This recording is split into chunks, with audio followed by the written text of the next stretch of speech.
सल्लल्लाहु अलैहि या रसूल अल्लाह वसल्लम अलैका या हबीबल्लाह। महशर में साईं पंजी उम्मत छॾाईंदो, महशर में साईं पंजी उम्मत छॾाईंदो। सिर सजदे में रखी, सिर सजदे में रखी रोई रब के रिजाईंदो। महशर में साईं पंजी उम्मत छॾाईंदो, महशर में साईं पंजी उम्मत छॾाईंदो। सिर सजदे में रखी, सिर सजदे में रखी रोई रब के रिजाईंदो। महशर में साईं पंजी उम्मत छॾाईंदो।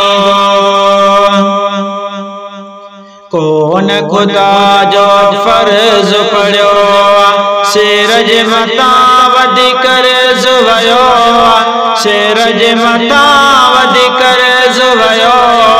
महशर अड़ियों ज़बरदस्त नातियों ॿुधण जे लाइ असांजे चैनल सरताज टीवी खे लाइक ऐं सब्सक्राइब ज़रूर कंदा प्यारा दोस्तों, महिरबानी।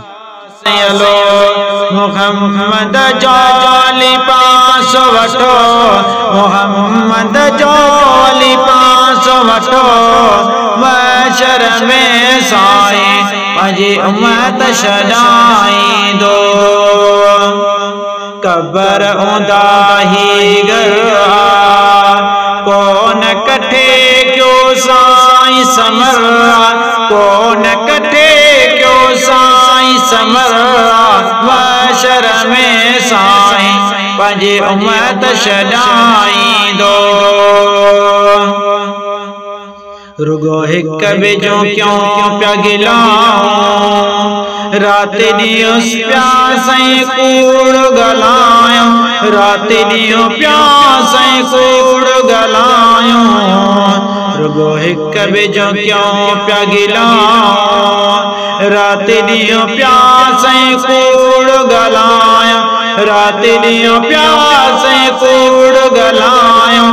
महशर में साईं पंजी उम्मत छॾाईंदो। केड़ो आबिद शाह जो हाला, करम कंदो मूं ते लजपाला, करम कंदो मूं ते लजपाला। महशर में साईं पंजी उम्मत छॾाईंदो, महशर में साईं पंजी उम्मत छॾाईंदो। सिर सजदे में रखी,